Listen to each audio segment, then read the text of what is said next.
Hi there. In this video, we are going to go over scale models and drawings.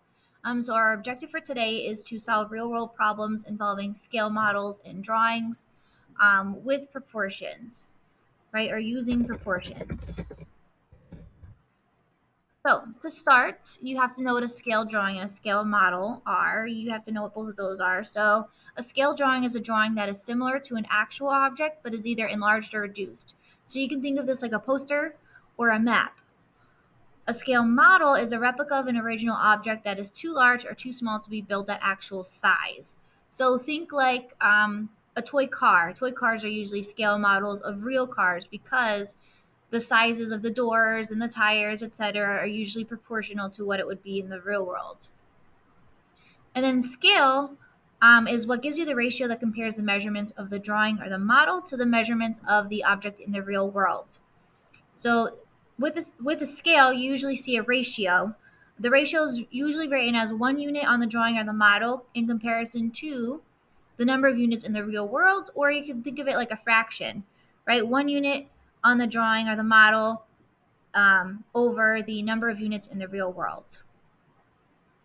So here's our first example. An architect's drawing for a new building shows the library as 8.4 inches long.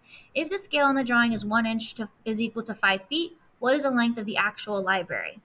So the first thing you want to do is you want to set up your ratios to form a proportion. So in this case, I set up the ratio to be drawing to the real world. So I started with the 1 inch to 5 feet because that is my scale.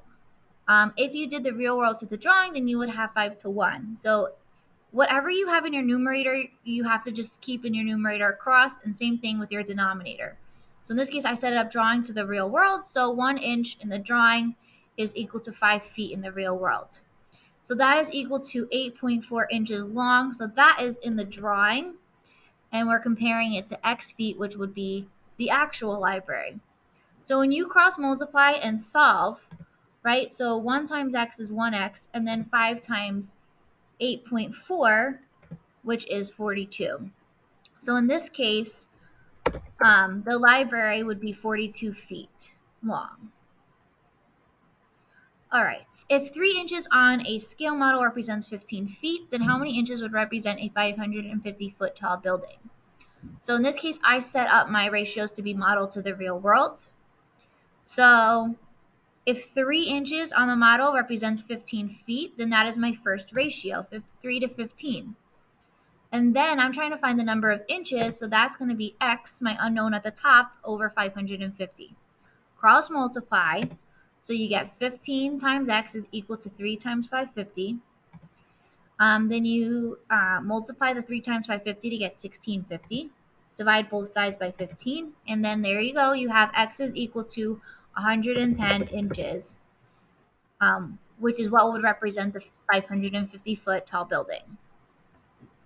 In our next example, we have the length of a highway is 2,500 miles. If 1 inch represents 150 miles, what is the length of the highway on the map?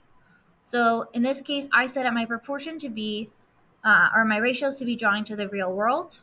So in all of my ratios after that, I have to set them up as drawing to the real world. So 1 inch in the drawing represents 150 miles in the real world. So that is my first ratio. And now I am looking for the length on the map. So I'm looking for the number of inches out of the 2,500 miles.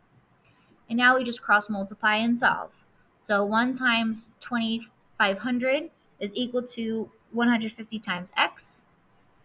When you solve, you get 2,500 equals 150X. Divide both sides by 150, and then you get 6 and 2/3 inches is equal to X. Or you can even say 16.6 repeating inches is equal to X. So the length of the highway on the map is 16 and 2/3 inches. All right, and then here is our last example. We have a map has a scale of 1 inch to 8 miles. The towns are 2.35 inches apart. What is the actual distance between the towns? So again, I set it up as a drawing to the real world. So 1 inch in the drawing to 8 miles in the real world is equal to, we're given the 2.35 inches and we're trying to find the actual distance. Cross multiply and solve. So 1 times X is equal to 2.35 times 8.